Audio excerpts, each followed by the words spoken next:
கருப்பன் தொட்டு வச்ச காரியம் வெற்றியில தான் முடியணும். கருப்பனை நம்பு. எனக்கு சொந்த ஊர் சிவகங்கை. நான் காவல்துறையில் வேலை பார்த்தவன்.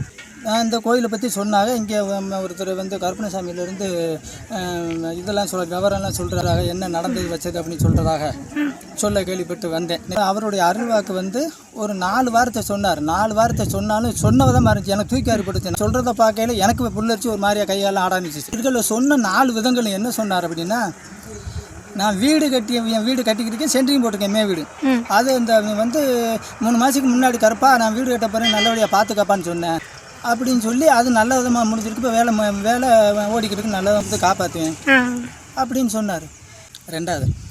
ரெண்டாவது பையனோட மனைவி கல்யாணம் பண்ணி விட்டு வந்ததுல வந்து பிரச்சனைகள்.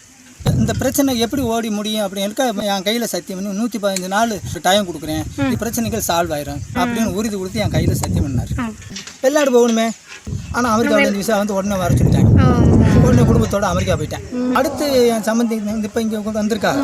அவங்க சொல்லுவாங்க, என் வழியில் வந்து எல்லாமே பொம்பளை பிள்ளை, என் கூட பிறகு 2 பிள்ளைகள் சின்ன பிள்ளையில இறந்து போயிட்டாங்க, ஆண் வாரிசே இல்லை, எனக்கு 2 பொட்டை பிள்ளைய, எனக்கு ஒரு பேரனை கொடுக்க வேண்டியதுன்னு என் சம்பந்தி வந்து கேட்டிருக்கா. ஒரு சொல்லியிருக்காரு, போ உனக்கு ஆம்பளை பிள்ளை கொடுத்துன்னு போ, ஒரே விதத்தில் போயிட்டா அப்படின்னு சொல்லியிருக்காரு. இப்படிக்கு ஆம்பளை பிள்ளை பிறந்துருச்சு. சொல்கிறவரை கன்ஃபார்மாக நடக்குது. என்னுடைய தீர்மானம் இது சொன்னது கன்ஃபார்ம்.